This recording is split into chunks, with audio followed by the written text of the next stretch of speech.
Hi guys, welcome to my channel. Don't mind me, I'm sitting in a bathtub in the middle of my hotel room.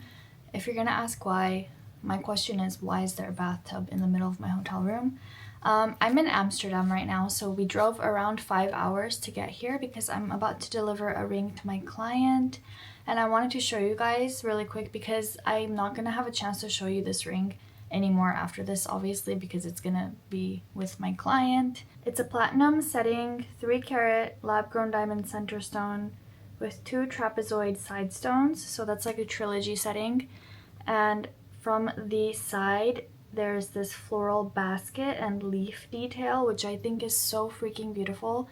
I have never been more tempted to steal a ring that I'm selling to a client than with this one. It's just so beautiful. I can't get over it.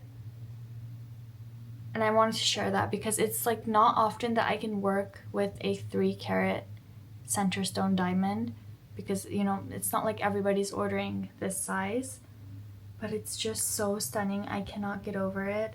If you're interested, I work by commission with fine jewelry. You can check my Instagram down below.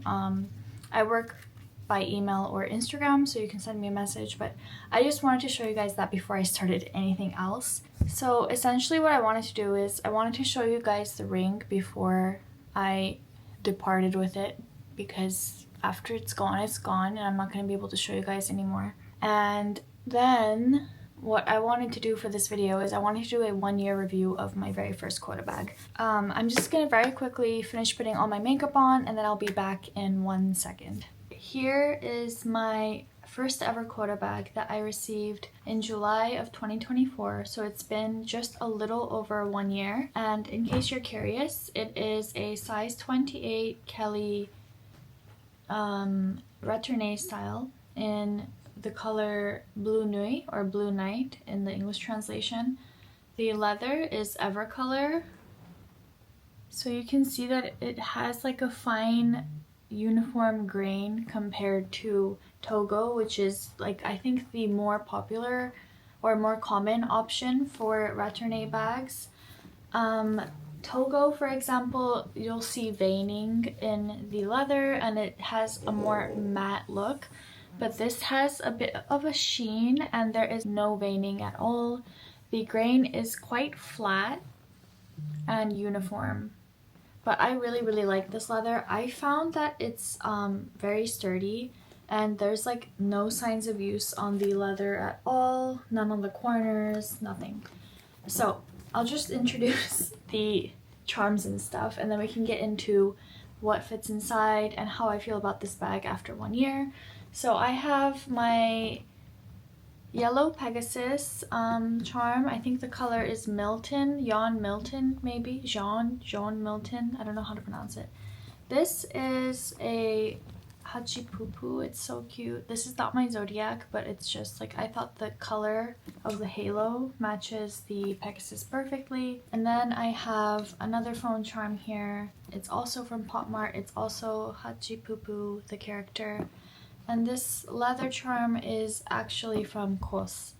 And I thought it was like a really cute, affordable version of Bottega charms. So I thought like this pink and yellow theme looks really cute with the dark blue against it. So I've been using these charms on this bag and it gives like a really, I don't know, casual kind of look. I do have silicone feet on the bottom of my bags. I bought them on AliExpress and I just use it because I peeled off all the stickers on my hardware because I don't like to leave hardware stickers on, but I also don't want to wreck the feet right away. So this is like a good solution for me. I know people say it looks tacky, but like how many people are looking under my bag, you know? I usually wear it like this, so the sangles are not really ever buckled because it's just way too fussy to get into the bag otherwise. So let's get into the contents of the bag. I do have a bag insert in there, so I'll show you that as well, but just take off the top stuff.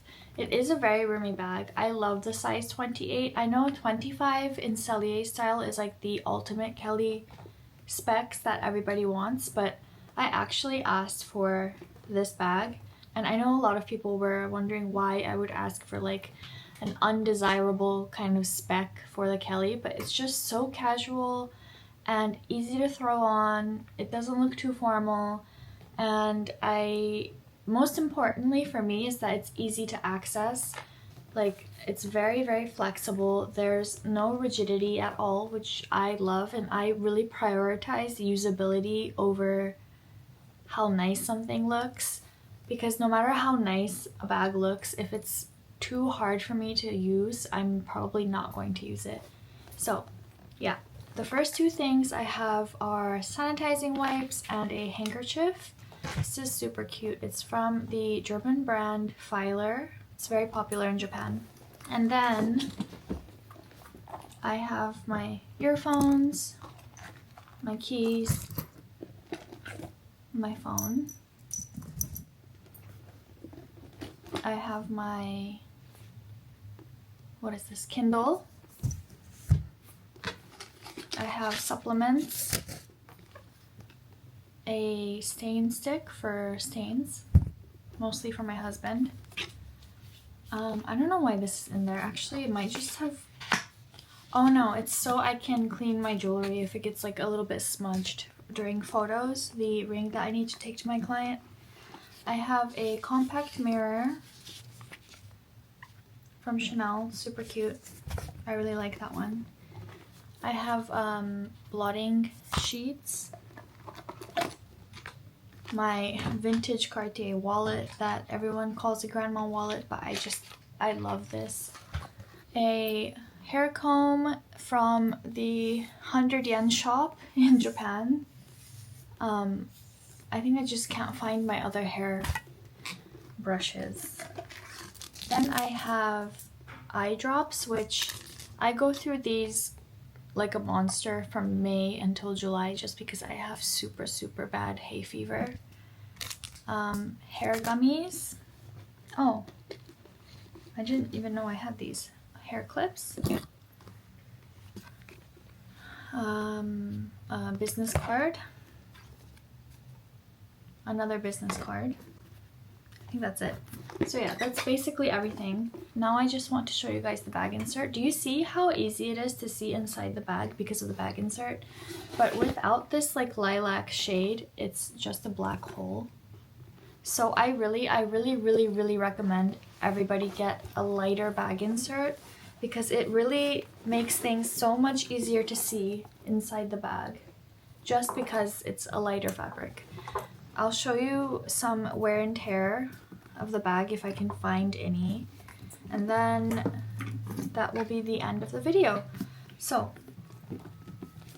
like I said, I have silicone feet on the base, so there's absolutely no wear and tear on that hardware, and there is no corner wear as well at all. I do try to be mindful about like what I'm going to bump into and obviously try to avoid it.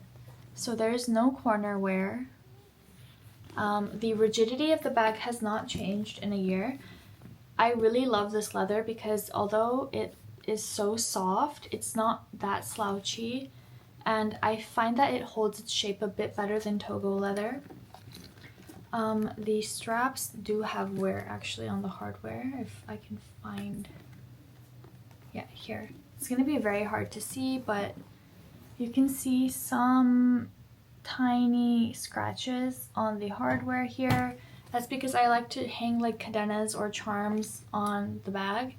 But I mean, honestly, this doesn't bother me because it's a strap and it's removable and replaceable. I think you can see better here, but the tiny scratch marks from the charms and cadenas that I put on my bag do show up as wear on the hardware of the strap. And as far as the hardware on the actual bag goes, I don't see any signs of wear. Of course, there are like hairline scratches after you pull off the protective sticker, but other than that, there's no major scratches or anything. I did put a protective sticker on the hardware here. I don't know if you can see, but I put it on a few months ago because a friend sent me a few protector stickers. but I don't really know if it's like made a difference or anything. The hardware, honestly, it looks clean, and hairline scratches, they happen like literally 2 seconds after you pull the protective stickers off from the store anyways. It's really hard to show you guys wear when there's no wear on the bag. I think this bag is so well made that even the hardware, like even if it does get scratched, it doesn't tarnish. I do think maybe this is worth pointing out. For Retourne bags, you will have a bulge here and here, and this is not from you overstuffing the bag, it's from the pockets inside the bag. So you have pockets here inside the bag, and where the leather is sewn into the bag itself, it does tend to bulge here. If you can see like this bulge right here. But I wouldn't really consider that wear because it was like that, like fresh from the store. I really love this bag. I wish more people would get Kelly 28 Retourne styles. I just find that it gives like a really cool vibe. It's not prim and proper. It doesn't have to be dressed up, but it can be worn in like casual and more dressy occasions. So obviously this is not an events bag. It's not like a clutch or something small that you can take with you. It is a bit more casual, especially like compared to a Kelly 25 in Cellier style. I would say this is probably also not even a date bag, like a date night bag, because of the size, but I do use it very, very often, and I think it looks great no matter what I'm wearing, which I think might be a little bit more difficult with a Kelly 25 Cellier, because it is like such a clean form, you know, and I don't dress very formally. I don't dress that nicely on a day-to-day basis, and this just is a lot easier for me to pull off. I think that's what I'm trying to say. I really don't know what to say. Like, I thought I would be able to show you some signs of wear or issues I have with the bag, but I really have like absolutely not a single complaint about this bag. So I mean, yeah, that's basically it. I am currently waiting for a resolution for an issue I had with my special order from Hermes. If you follow me on Instagram, you probably would have known, but I'll tell you guys really quickly, just in case like you're still watching, then I'll tell you. I actually got my special order in the store 2 weeks ago, but the second I took it home, I found that it was defective. I'll have a video here. But basically, one of the feet never touched the surface, no matter what surface it was on. I swear I checked like on every table and on the floor in my apartment just to make sure that it's not my table that's like lopsided, but it was definitely the bag. I think the base was sewn too tightly, or like something was uneven that made the bag into a tripod. So obviously I had to return the bag the next morning. So I had the bag for a whopping 10 hours before I had to give it back, return it to Hermes. And they are sending it to Paris, gonna see if it can be fixed. If it can't be fixed, we'll see what happens. But honestly, I'm not really worried. Like, my boutique has been very good about issues the very few times I've had issues, so I'm pretty confident that they're going to resolve it for me. The only issue is if it does come to like a remake of the special order, I obviously can't choose another Birkin Cellier because they don't make those anymore. So yeah, we'll see what happens. But that's basically it. I have absolutely nothing negative to say about this bag. It's so beautiful. I think that it's going to get more popular in the coming months because, you know, just like the silhouette and the slouchiness of the bags I'm seeing coming out recently, I feel like this bag does also fit that same vibe. But we'll see. Maybe I'm wrong and everyone's going to continue wanting the classic Kelly style in Cellier. Yeah, so that's basically it. Thank you so much for watching, and I will see you in the next video. Bye!